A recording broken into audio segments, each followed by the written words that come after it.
다음으로는 지체장애 진단 평가 기준과 방식에 대해 이야기하겠습니다. 장애 등급제가 폐지됨에 따라 장애 등급 의학적 기준이 장애 정도가 심한 장애인, 심하지 않은 장애인으로 나뉘게 되었습니다. 보건복지부에서 장애 정도 판정 기준 고시에서 나온 장애인의 분류를 보면 지체장애와 뇌변병 장애가 나뉘어 있습니다. 뇌변병 장애도 지체장애와 함께 다룰 예정인데요.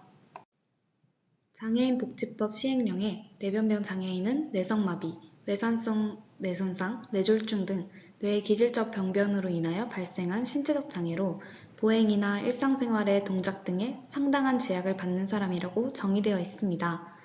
뇌변병 장애인뿐만 아니라 지체장애인 역시 신체적인 부분의 장애로 인해 보행이나 일상생활의 동작을 하는 것에 있어서 어려움을 겪기에 장애인의 분류표에서 구분이 되어 있지만 함께 다루고자 합니다.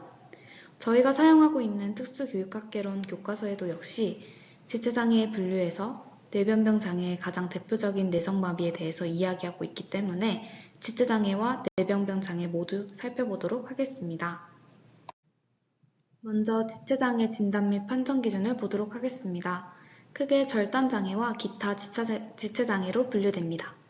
절단장애의 경우 X선 촬영 시설이 있는 의료기관의 의사에게 진단을 받으면 됩니다. 기타 지체장애는 X선 촬영 시설 등 검사 장비가 있는 의료기관의 재활의학과, 정형외과, 신경외과, 신경과, 소아청소년과, 내과 전문의, 마취통증의학과의 전문의에게 진단을 받아야 합니다. 절단 장애는 절단 부위를 단순 X선 촬영으로 확인하며 절단 부위가 명확할 때에는 이학적 검사로 결정할 수 있습니다. 절단에는 외상에 의한 결손뿐만 아니라 선천적인 결손도 포함됩니다. 절단 장애는 상지 절단 장애와 하지 절단 장애로 나뉘는데 장애 정도 기준은 오른쪽 사진에서 볼 수 있습니다. 기타 지체 장애에는 관절 장애, 지체 기능 장애, 척추 장애 등이 있는데 각 장애마다 측정하고자 하는 것이 다르며 검사도 단순 X선 촬영부터 전산화 단층 촬영, 자기 공명 영상 촬영 등 종류가 매우 다양합니다. 모두 살펴보기에는 너무나 많고 지엽적이기 때문에 자세히 알고 싶으신 분들은 보건복지부의 장애 정도 판정 기준 고시를 보시기를 바랍니다. 지체장애는 장애의 원인 질환 등에 관하여 충분히 치료하여 장애가 고착되었을 때에 진단하며 그 기준 시기는 원인 질환 또는 부상 등의 발생 또는 수술 이후 규정기간 6개월 또는 2년 이상으로 지속적으로 치료한 후로 한다고 나와 있습니다. 다만 지체 절단, 척추 고성술 등 장애 고착이 명백한 경우는 예외로 두고 있습니다. 다음은 뇌병병 장애입니다. 의료기관의 재활의학과, 신경외과, 신경과, 소아청소년과 전문의에게 진단받아야 합니다. 위에서 봤던 지체장애와 마찬가지로 뇌성마비, 뇌졸중, 뇌손상 등과 기타 뇌병병이 있는 경우는 발병 또는 외상 후 6개월 이상 지속적으로 치료한 후에 장애 진단을 하여야 한다고 나와 있습니다. 파킨슨 질환의 경우 1년 이상의 성실하고 지속적인 치료 후에 장애 진단을 하여야 합니다. 전체 기능장애 정도의 판정은 이학적 검사 소견, 인지기능 평가와 수정바델 지수를 사용하여 실시합니다. 수정바델 지수가 생소한 분들이 많을 거라고 생각됩니다. 수정바델 지수는 보행상 기능 장애를 평가하는 것으로 개인위생, 목욕, 식사, 용변, 계단 오르내리기, 착탈이, 대변 조절, 소변 조절, 이동, 보행 휠체어 이동 등 총 11가지 항목으로 구성되어 있습니다. 즉, 일상생활 동작의 수행 능력을 기초로 전체 장애 기능 정도를 판정하는 기수입니다. 그렇다면 장애 등급을 나눌 때 이 수정 바델 지수가 어떻게 사용되는지 예를 들어 설명하도록 하겠습니다. 여기 A라는 학생이 있는데요. A 학생의 보행 및 일상생활 동작 평가 결과는 다음과 같습니다. 각 항목의 점수를 모두 더하면 18점입니다. 장애 정도 기준표에 따라 A 학생은 32점 이하이므로 장애 정도가 심한 장애인 급으로는 1급에 해당하게 됩니다. 이런 식으로 수정바델 지수는 장애 정도가 심한 장애인과 심하지 않은 장애인을 구분할 때 사용됩니다. 지금까지 지체장애, 뇌병변장애 진단 및 평가 기준, 방식에 대해서 살펴보았습니다. 네, 그럼 다음으로 지체장애 학생의 특성에 대해 말씀드리겠습니다.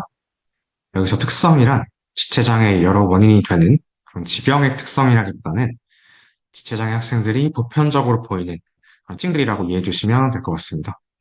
그러면 바로 특성에 대해 말씀드리겠습니다. 지체장애 학생의 특성은 크게 네 가지로 분류할 수 있습니다. 첫 번째로 운동 발달 특성입니다. 살펴보셨듯이 지체장애를 발생시키는 여러 원인들에 의해서 지체장애 학생들은 뇌성마비, 사지기능 이상, 척추 손상 등 그런 불편함이 있기 때문에 운동 기능이 좀 제한될 수 있습니다. 또한 근긴장도, 조절력, 그리고 근력의 손상으로 인해 정상적인 수준에서의 운동 발달이 어렵기 때문에 운동 발달의 속도가 느리거나 특정 발달 단계에 머물거나 아니면 기능적인 움직임을 유지하는 데 어려움을 겪습니다. 예를 들면 관절이 굳어서 움직임이 조금 제한된다거나 아니면 근력이 약하거나 관절이 불안정하기 때문에 좀 정확하게 행동을 수행하기 어려울 수 있습니다. 이런 운동 기능의 불편함은 아주 기본적인 움직임에서도 나타납니다.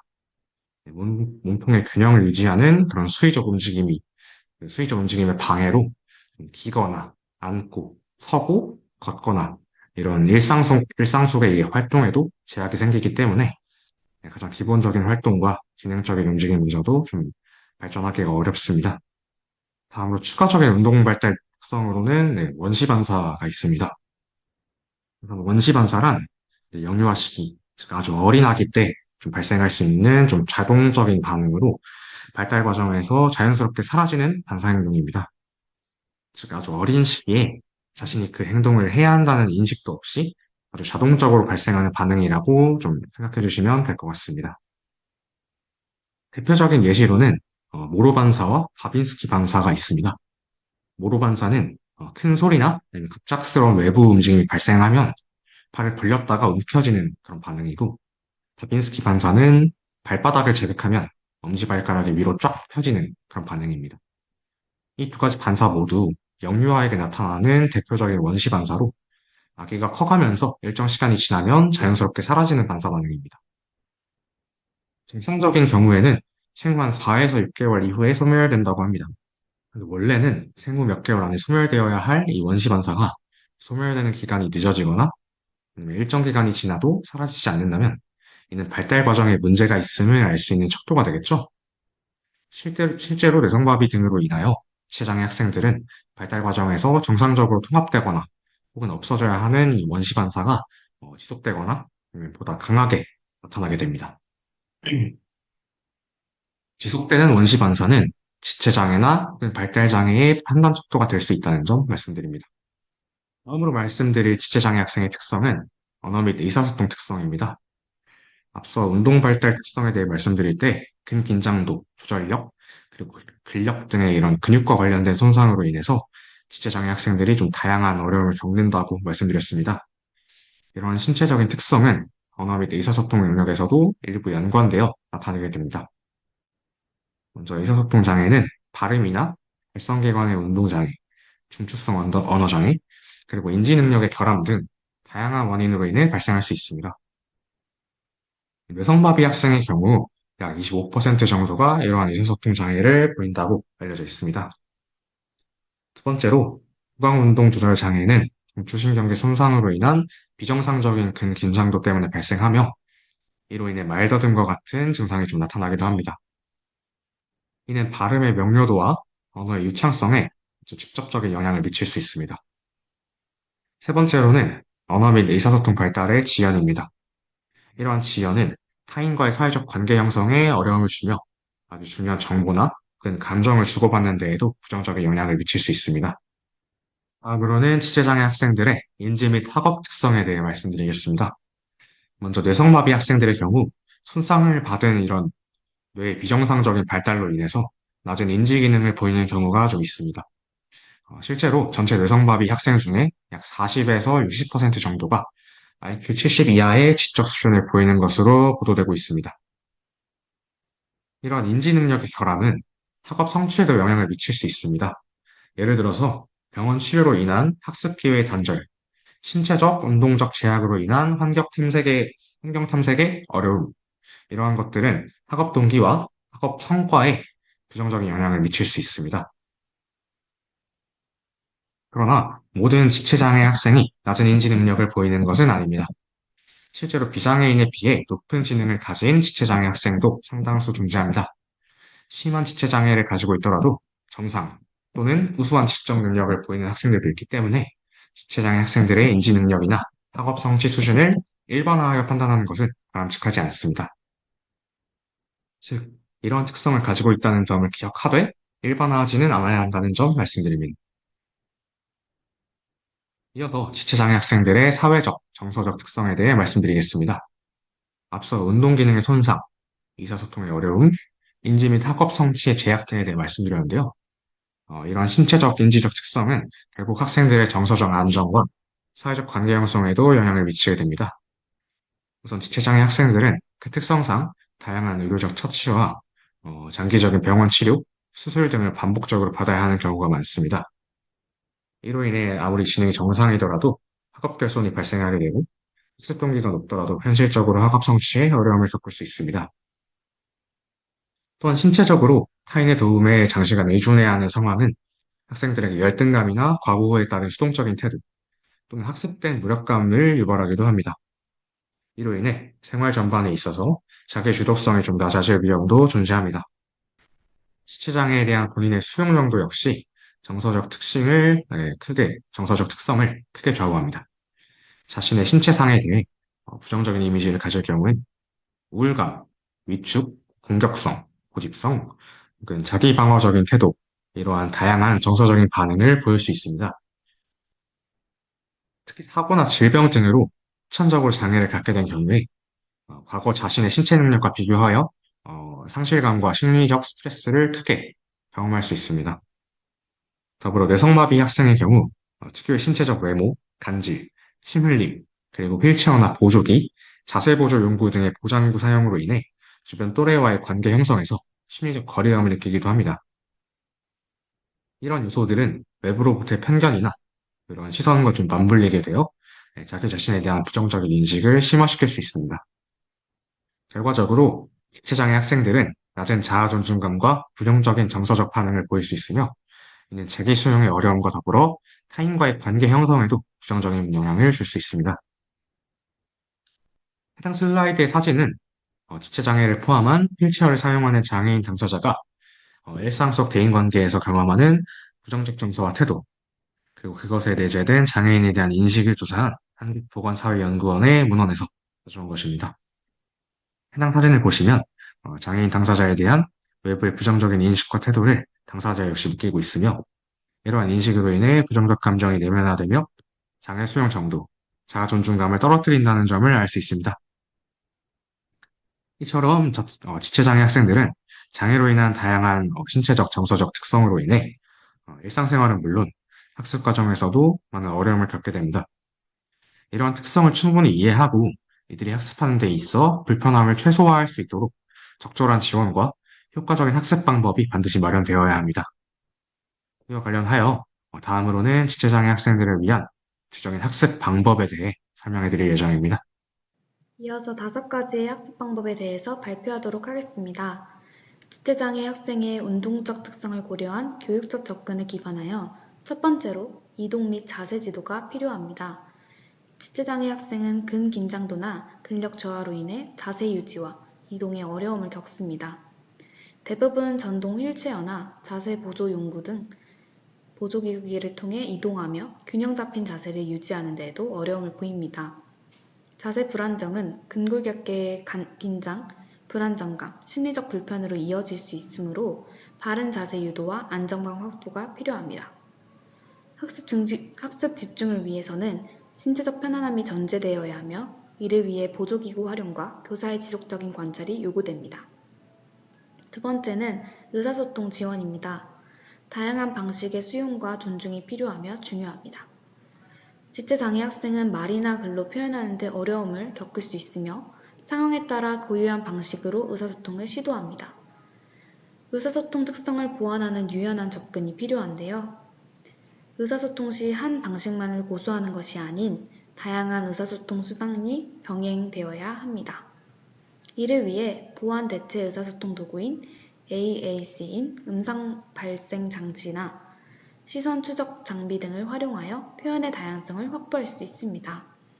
여기서 AAC는 Argumentative and Alternative Communication의 약자로 발화를 통한 의사소통에 어려움을 겪는 발달장애인이 얼굴 표정, 몸짓, 사물 등과 같은 아이콘이 수록된 그림판 상징을 손가락으로 가리켜 소통할 수 있도록 돕는 의사소통 보조 도구입니다.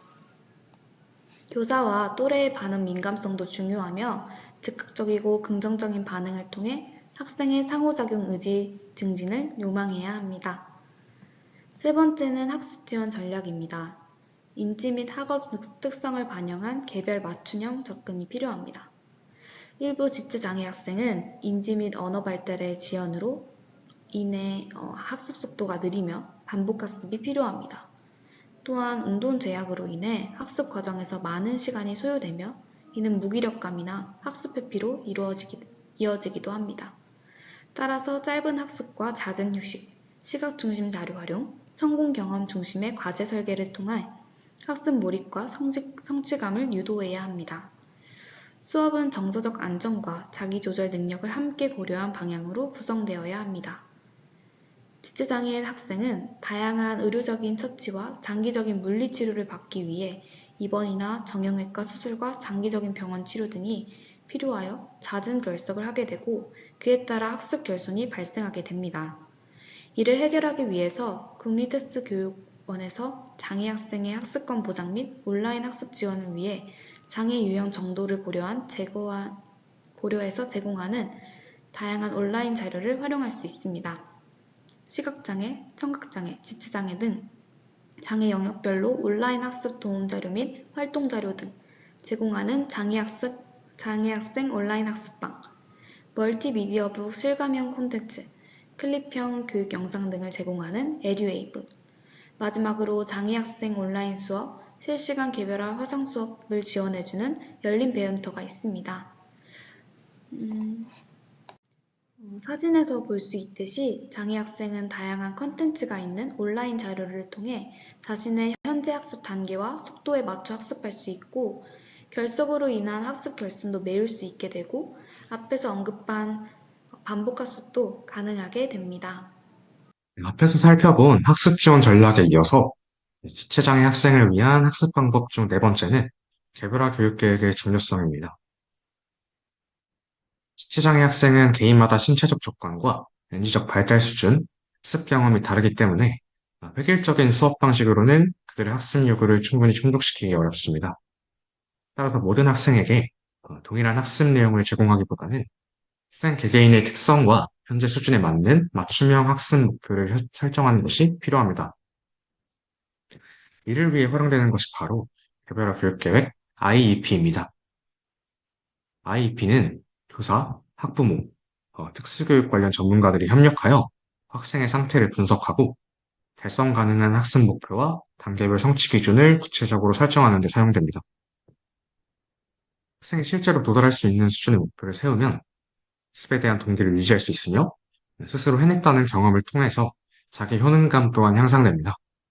이는 궁극적으로 학습 지속력과 자율적 태도 형성에도 긍정적인 영향을 줍니다. 다섯 번째 학습 접근 방법은 정서적 안정과 긍정적 자아 형성 지원입니다.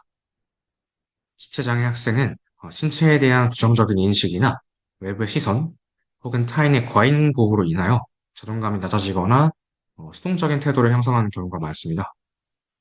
또한 신체적 의존과 반복되는 실패 경험은 학습된 무기력감을 유발하기도 합니다.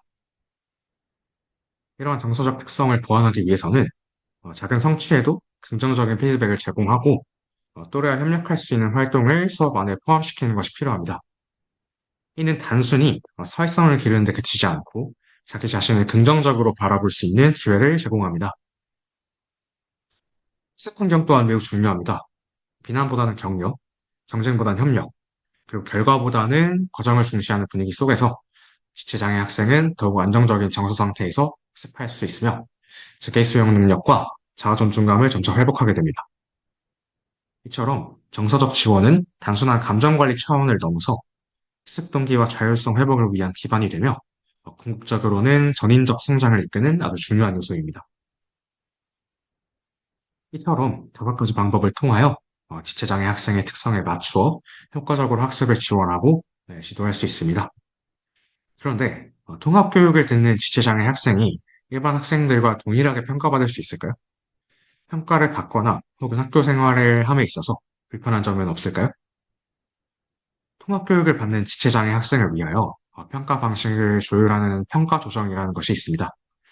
이것에 대해 말씀드리기 전에 관련 영상 하나만 시청하고 오겠습니다. 수업에 참여할 수 있도록 지원하기. 진호는 말로 의사소통을 할 수 있지만 조음 장애가 있어 발음이 어눌하게 들릴 수 있습니다. 뇌병변 장애가 있는 경우 호흡, 발성, 구강운동 능력 제한 등으로 조음 문제가 보일 수 있어요. 잘 알아듣지 못할 때는 태블릿 PC를 사용하여 문장을 타이핑하도록 해주세요. 수업 중 의견이나 답을 물을 때는 진호에게 먼저 질문하여 답변을 준비할 시간을 주세요. 답변 시간을 주면 글을 타이핑하여 음성 출력으로 발표를 할 수 있습니다. 근력이 약해서 교과서를 꺼내기 어려우니 태블릿 PC로 수업 자료를 활용하게 해주세요. 수업 자료는 미리 배포해 주시거나 공유 드라이브에 업로드하여 접근할 수 있도록 해주시면 좋겠습니다. 네, 영상 잘 보셨을까요? 지금부터는 지체장애 학생을 위한 평가 조정에 대해 말씀드리겠습니다. 평가 조정이란 평가의 본래 목적을 훼손하지 않는 범위 내에서 문장 제시 방식, 반응 형태, 검사 시간, 검사 환경 등을 조정함으로써 장애 학생들이 정당한 평가 접근성을 가질 수 있도록 지원하는 모든 과정을 의미합니다. 이는 평가를 쉽게 하자는 것이 아니라 공평한 기회를 보장하기 위한 제도적 장치입니다.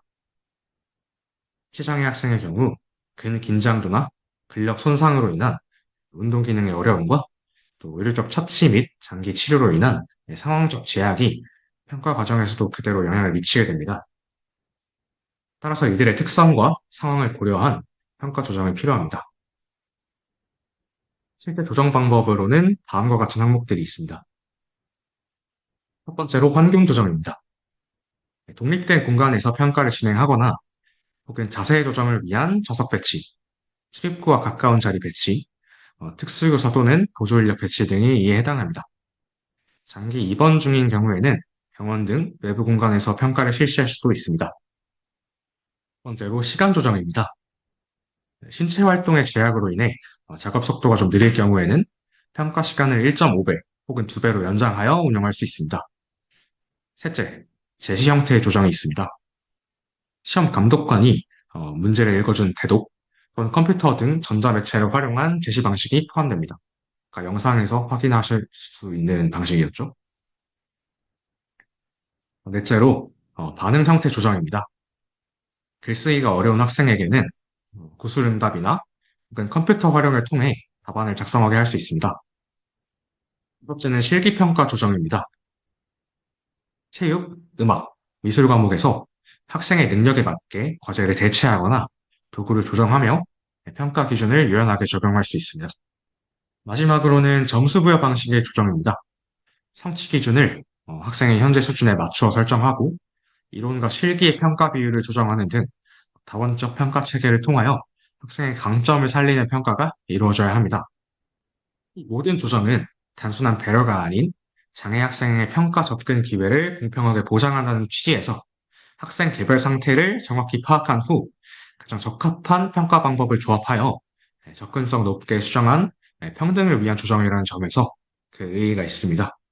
지금까지 저희는 지체장애에 대한 정의와 원인, 진단평가, 특성, 그리고 이를 보완하기 위한 학습 방법과 평가 조정 방안까지 살펴보았습니다.